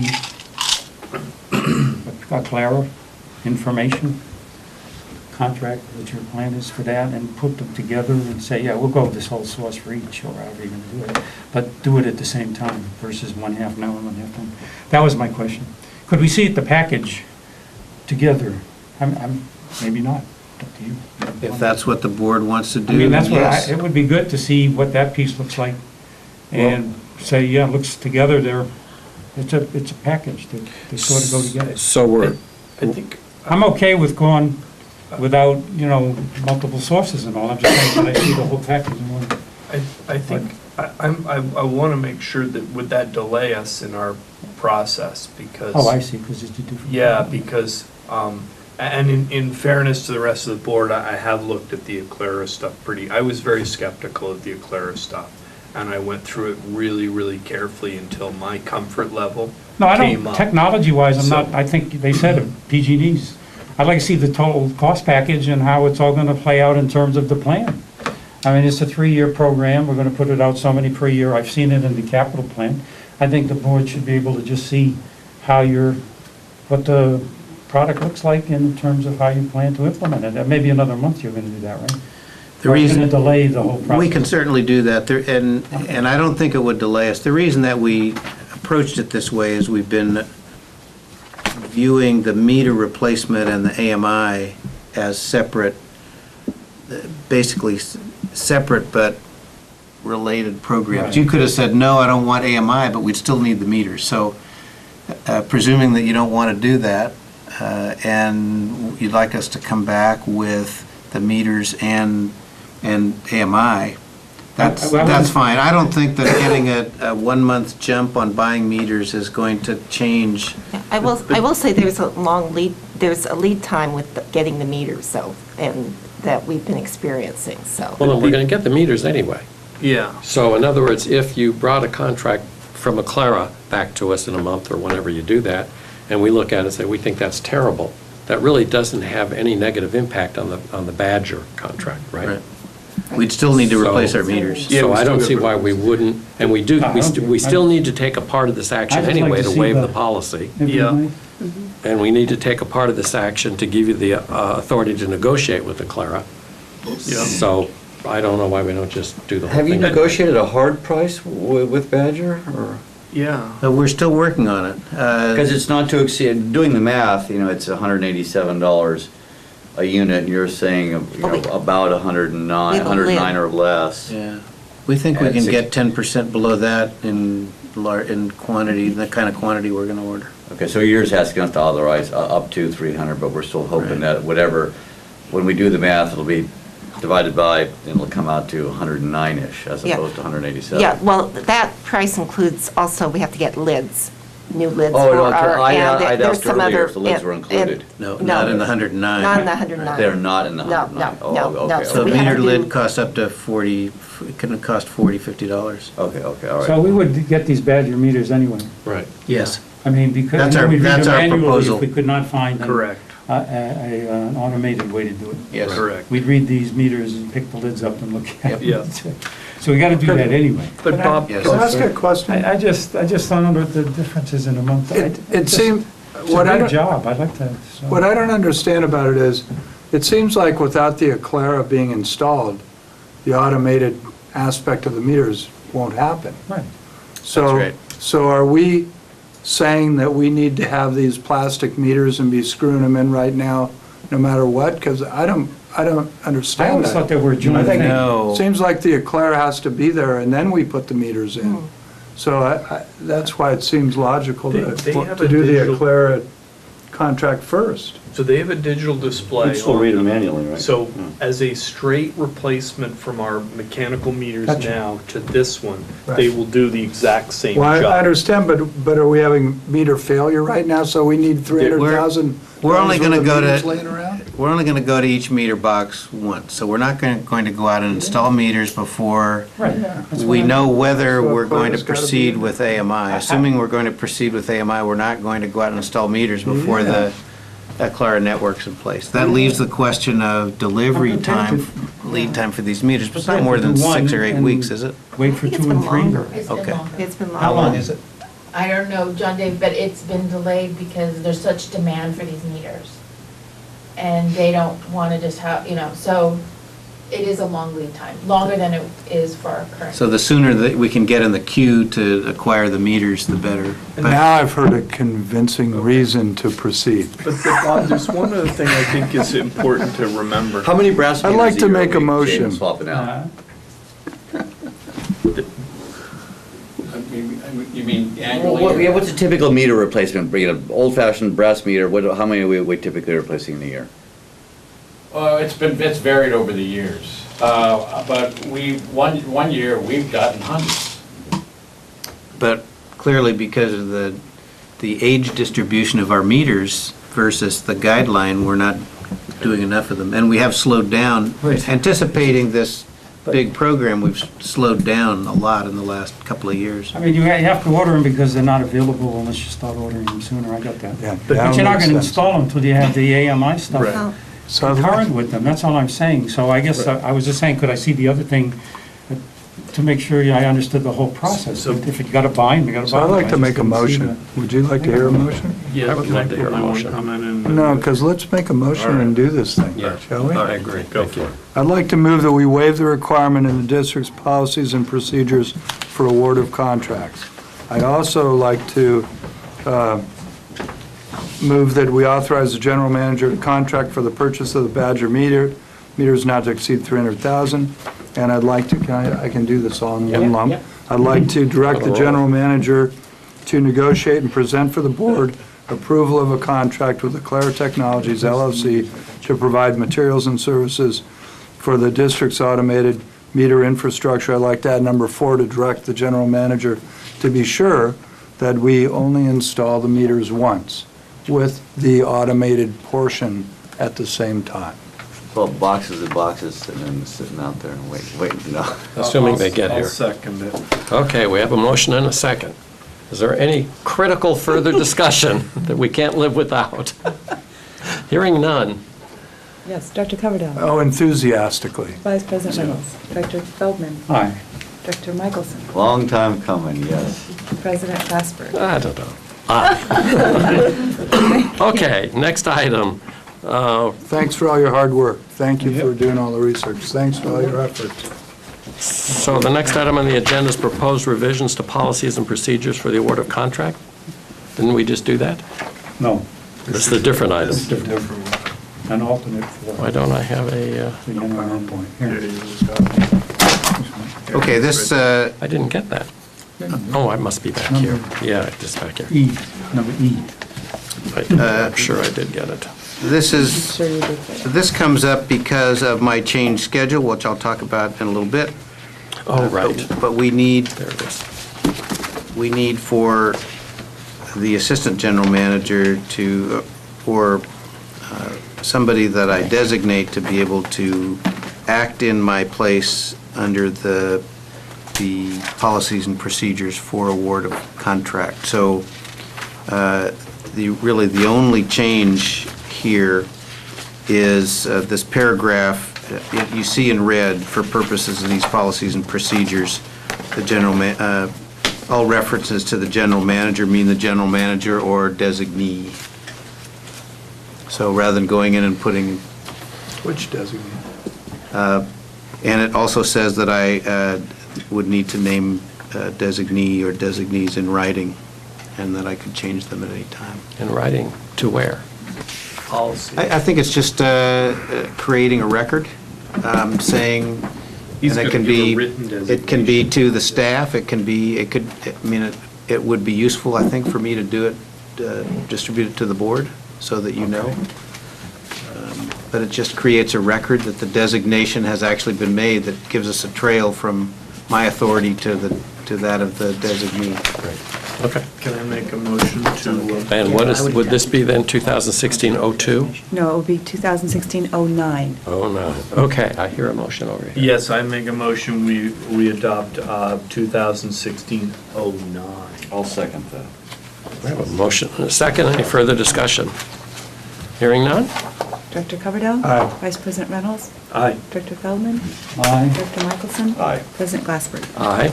Thank you. Next item, resolution requiring even-numbered year elections for the Board of Directors. Okay, special districts generally have had their elections in odd years. We're kind of bringing up the rear in terms of Coastside special agencies switching to even-year elections. The potential benefits of having even-year elections include better voter turnout because more people are interested in those elections. And as a lot of districts change to even-year elections, the odd-year elections get more expensive because they just take the total cost of an election and divide it by the number of agencies participating in the election. So this is something the board asked us to bring. We need to let the Board of Supervisors know at least 240 days before our next regular election, which would be in 2017, that we'd like to make this change. There's a process that they go through, which I didn't detail here, to ultimately allow us to do this. And once we make this change, the directors whose terms expire in 2017, Directors Michelson and Feldman, would be extended to 2018. And we assume that those whose terms expire in 2019 would extend to 2020, and that would be Directors Coverdell, Glassberg, and Reynolds. And although the Elections Code is silent on the 2019 directors, or on the directors whose terms expire after the next statewide election that we'd be participating in, we assume that's how it would work. Can I make a So that's what motion? we've said. Can I make a motion that we adopt 2016-10? Second. Okay, we have a motion and a second. Any further discussion? Hearing none, roll call vote, please. Director Coverdell? Aye. Aye. Director Feldman? Aye. Director Michelson? Aye. President Glassberg? Aye. And the next item, approval of class specifications. Mr. Dixon. Okay, we had three items here, and we'll say at the outset that we need to do some more work on the specification for administrative services manager, so we'd like to pull that and go forward with 1 and 3, approve the class specification for customer service technician and approve filling the position, which is funded in the 2016-17 budget. And then we have a modified salary schedule. We've modified the one from what's included in the staff report, and we'll pass that around. We've just taken out the administrative services manager and adjusted the salary range for the customer service technician to that of the existing Office Specialist 2 position. So, and we'll be looking at all positions and salaries over the coming year as we approach the renegotiation of our MOU. But the customer service technician represents a modification of our Office Specialist 2 position, and will include some elements of the position that we created for underneath the one we called water efficiency specialist. Right now, we have 2 open positions, one office specialist, 2. Those are the people that have generally worked the phones and done customer service. And we also, in the face of the threat of drought, suggested and approved a water efficiency specialist position whose job mainly would have focused on helping Kathleen implement water restrictions, basically, enforcement, things like that. The need for that position clearly hasn't been very strong. It's still an existing position, but we don't anticipate filling that anytime soon. I mean, I guess if we go back into drought, that would be considered. But some of the things that the water efficiency specialist would have done in the field, going out on high reads, going out on leaks, will be part of the customer service technician's responsibility.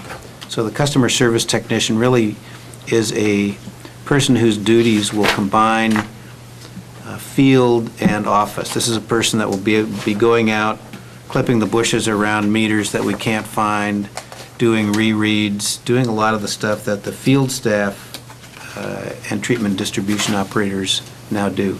And believe me, they are very enthusiastic about the prospect of our filling this position because they'd like to have some help with those duties. So is there anything else we want to say about that classification? No, I think you. Okay, so we would immediately move to fill this. We think this person will play an important role in our rollout of automated or advanced metering infrastructure as well. We're kind of anticipating that this will be the person out in the field with the computer who's going to be doing the programming and then doing a lot of the following up on issues that come up with AMI. And we know that there'll be quite a few of those. Okay. Any discussion? Is there a motion? No, I understand. I noticed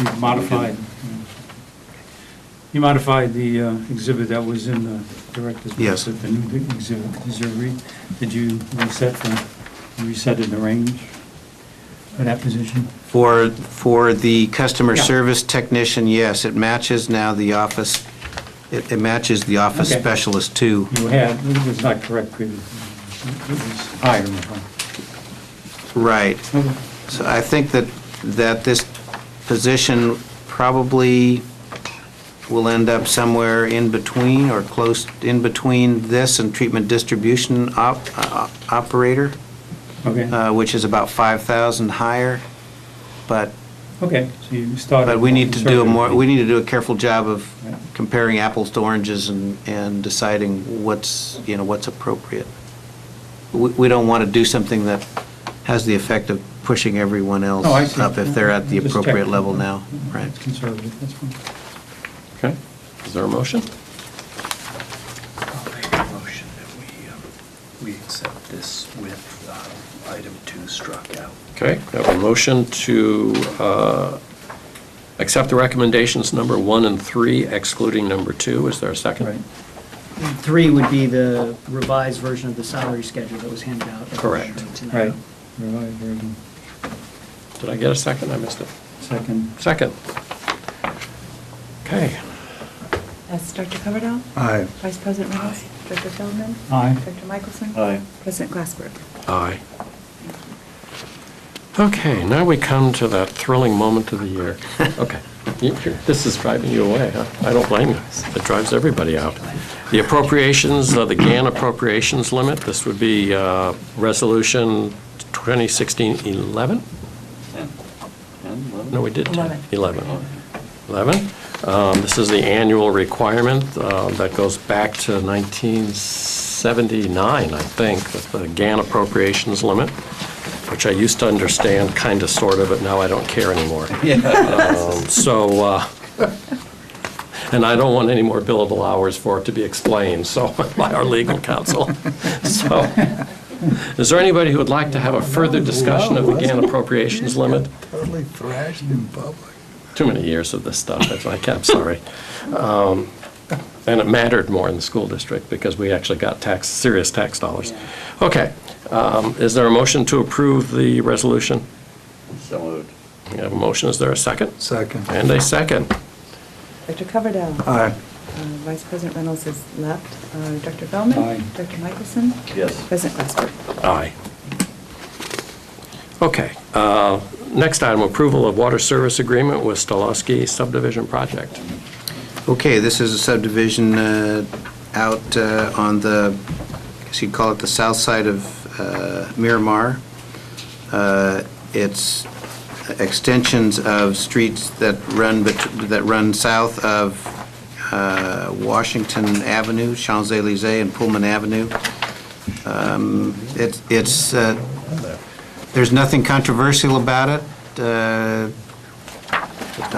Mark Stolowski has done an excellent job of getting all the permits. He's got all the coastal development permits. He's acquired all the water connections he needs, I think. So staff recommends that this be approved. I move we approve the water service agreement with Stolowski subdivision project. I'll second that.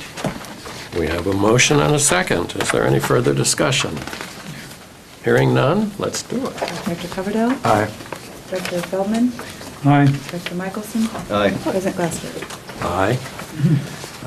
And next is a similar water service agreement with Churchside Court subdivision. Okay, and we have a representative for Churchside Court here, Cameron Jeffs. Sorry it took so long to get to your item. This is a development at the end of Church Street. Involves an extension of the pipeline. Again, a very simple, straightforward water service agreement with a main extension. We've worked a lot with Cameron on his past developments, and we recommend that this be approved.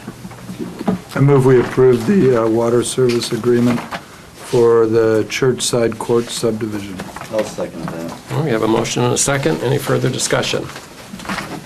We should be asking if the public has any comment on each of these. I forget every time. Okay, hearing none, let's vote. Dr. Coverdell? Aye. Dr. Feldman? Aye. Dr. Michelson? Aye. President Glassberg? Aye. General Manager's report. Whew, yeah, we got through, I don't think we've had a 10-item agenda for a while. Oh, half of the agenda I'll were be the last quick. 2 items. Actually, effective yesterday, I'm on my 50% schedule. Tomorrow is the first day I will not be arriving at the office. I won't come in at all tomorrow, so I'll generally be working 2 full days a week, and then the rest of the time checking emails, just kind of floating and coming in. I'll come in for the Monday staff meeting. It'll take a while to work out with the staff what works and keeps me involved. I think the challenge is going to be actually being half retired and yet being effective as the general manager and staying involved. So it'll take us a while to figure that out. I've created and distributed to the staff my schedule for being in the office, and I'll be happy to send that around to the directors. I've told the staff, and I'll say to you, I'm 24/7. I'm still the general manager. We have this thing around here where we try to not bother people who are on vacation. I'm not on vacation. You can call me. You can email me. I will generally be checking that stuff, maybe not every hour, but you have my cell phone number, and you can definitely communicate with me. The other thing I wanted to just mention here, and we don't have to spend any time on it tonight if you'd like to agendize it for the future, but I've talked with a couple of directors, particularly Director Coverdell, about the possibility of having a board strategic planning retreat. And we did one in, I think, 2008, shortly after I came. Long time ago. Long time ago. So the years fly by, don't they? So, but it would be When you're having appropriate. fun. Hmm? Time flies when you're having fun. And we've been having fun, that's true. It would give the board a chance to talk about some of the bigger issues ahead of us. Recycled water is one, water supply, the question of, what do we do about future connections? There are a number of long-term issues that the board may want to talk about. So I think this would be something the staff would like to do as well. So throw that out there, and if there's interest, we could talk about when that might happen. I'm thinking October, November, something like that. And then if you're interested, we could start looking for a date. Yeah, I'm really in favor of it. I think one of the things for me is that I think we could make some adjustments on our mission statement. I don't want it to just be only focused that way, but I think there are some things we could talk about, especially recycled water, which were added to this would be a pretty firm statement about our commitment or how we're looking. But I think there was a lot of things, and I think we've just extended some of the terms, but, it'd be really nice to make sure that we are kind of all aligned and, moving in a positive direction. We're all kind of thinking the same way and kind of setting one of the things that's going to happen is with Dave on partial time, he will come to a point where he has no time. So I think we have to think pretty carefully about how we're going to go through that process too. So from my perspective, I think it'd be a great time to kind of revive it. And I thought it was very productive in 2008. I mean, we talked about a lot of issues, and I think we got some really good focus. And I think most of the things we focused on in that meeting have been accomplished. So 5-year plans, I think, are typical. 8-year plans seem a little long-winded, and 10-year plans, oh my gosh. So. I think it's overdue, and all for it, and agree with Ken. So we should schedule something. We'll take that as your direction. Well, I think that's fair. Chris, you're okay with that? Yeah, but they are painful. I've been to enough of them, they are painful, but yeah, it is long overdue. And not for 8 years. Is that our mission statement? Yeah, that mission statement has a lot of bad memories for me. It was made together during a very, very contentious time. And so, for that reason, I would certainly like to readdress it in a more harmonious way as opposed to why it was not pleasant. Okay, good. There you go. I'd consider that direction. Okay, thank you. And any questions for Joe on his report?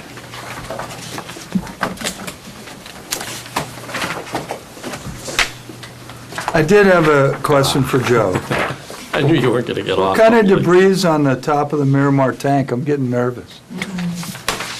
The usual, Pine needles. pine needles, lots of pine needles, yeah. Trees, branches, algae, lichen, stuff like that. But we'll clean it up. Uh-huh. We're gonna get it all cleaned up. Are the top of the tanks usually flat, or? Well, there's a tiny slope to them, but not. But not enough. We've got enough of a slope to shed water during rainstorms and stuff. Any other questions for Joe? Looks good. This is out of control. Yeah, who's your tailor? Okay. Goodwill. No way. No way. Any agenda items for future meetings? GQ, I think. We've already talked about a request for a future meeting, so hearing none, this meeting is adjourned. I'll give you a big